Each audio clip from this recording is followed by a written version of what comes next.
puti. Yes. Mapapansin niyo, binidyo po siya dyan kasi may napapansin ako sa kanyang kakaiba eh. Ganun pala ang aso. Tignan niyo mabuti ah. Natutulog siya.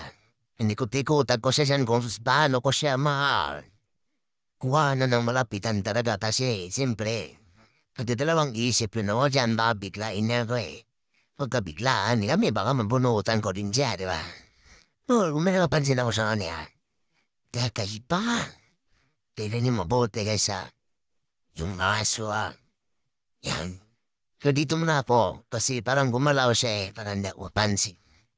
So kilit-kilit na ng konti. Tinatigil ko naman mabuti. Talagang hindi ko makamove on eh. Talagang hindi ako mapakali sa nakita ko sa kanya. Yan ah. Medyo nilapitan ko ng konti. Nakita niyo ba? Yan na guys ah. Handaan kung nilapit yung kamera at matras ako para di siya pangalata.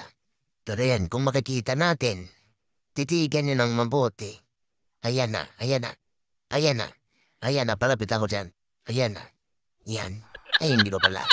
Tumatos ako ng konti, baka makabanday sa akin. Malata niya, yan na, yan na, yan na, ayan na, ayan na, ayan na. Nilapitan ko, ayan na guys. Gumalaw na siya guys. Ininawakan ko na sana yan na, inawakan ko ng konti. Parang maamo naman siya, maamo siya. Ang bait naman siya, yan na. Ayan na guys, hinawakan ko na dyan na. Hawak na hawak ko na guys, ayan na. Hinawakan ko na, hawakan ko na. And gustong gusto niya, malandi. Malandi siya guys. Malandi siya, ganito pala nga aso. Pag lalaki, may itlog. May itlog pala yan, ayan na. Nahawakan mo na guys, dalawa din pala itlog yan. Parang itlog ko dalawa din. Ano nga? Pari, di pala magkaiba yung aso pati tao guys. Tingnan mo mabuti guys, ayan. Nahawakan ko. Yung binatawan ko, parang gusto pa nang hawakan ko ulit yung kanyang, ito. Yan.